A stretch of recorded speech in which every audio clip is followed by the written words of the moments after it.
বিড়াল রেবিসে আক্রান্ত কিনা আপনার কয়েকটা লক্ষণ দেখে আমরা বুঝতে পারবো। 1 নম্বর লক্ষণ হলো সে অস্বাভাবিক আচরণ করবে, সে ঠিক মতো চলাফেরা করতে পারবে না, খাইতে গেলে খাইতে পারবে না, এবং সে আচমকাই বিড়ালের মালিক অথবা অন্যান্য বস্তু অথবা অন্যান্য মানুষকে হঠাৎ করে সে কামড়াইতে যাবে বা আঁচড় দিতে যাবে, লালা ঝরবে।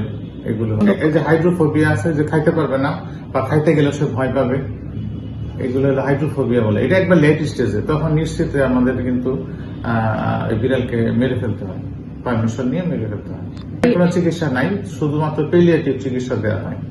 মানে মানুষ যেমন আক্রান্ত হলে যেরকম তাকে স্বাভাবিকভাবে খাবার দাবার দেওয়া হয়, একটা এনিমেল যেহেতু তার প্রাণ আছে, সেই হিসেবে তার ভিতরে কিন্তু আমরা বিভিন্ন খাবার আমরা দিয়ে থাকি।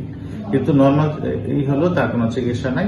আক্রান্ত হয়ে গেলে বোঝা গেলে বুঝবেন যে সে নিশ্চিত মৃত্যু। রেবিসে যাতে আক্রান্ত না হয় সেজন্য আমরা বিড়ালকে আমরা ভ্যাকসিন দিতে পারি, এবং সরকারি বেসরকারি পর্যায়ে কিন্তু আমাদের ভ্যাকসিন পাওয়া যায়। এবং বিড়ালের বয়স যখন 3 মাস, সেক্ষেত্রে আমরা 3 মাস অবস্থায় কিন্তু আমরা ভ্যাকসিন দিব, এবং পরবর্তীতে প্রতি বছর একটা করে রেবিসের ভ্যাকসিন আমরা দিতে পারি। এইটা যদি আমরা মেনে চলতে পারি তাহলে আর রেবিস আমাদের হবে না। সরকারি হসপিটালে পাবেন, এবং বেসরকারি ভাবে বিভিন্ন ফার্মেসিতেও আপনারা পাবেন।